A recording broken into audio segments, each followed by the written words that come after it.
আর কালকে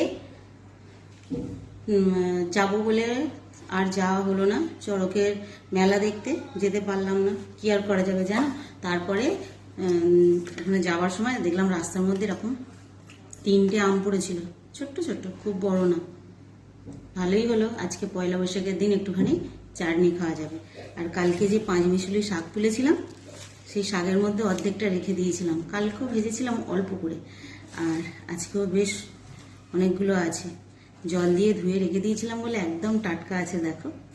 তো আজকে একটুখানি এটা ভাজা করব। অনেক রকমের শাক আছে, সবার নাম আমি বলতে পারবো না।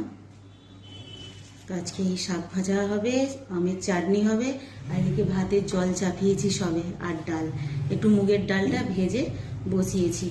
এখনো কি কি রান্না হবে ঠিক ভেবে উঠতে পারছি না। এগুলো কেটে নিই।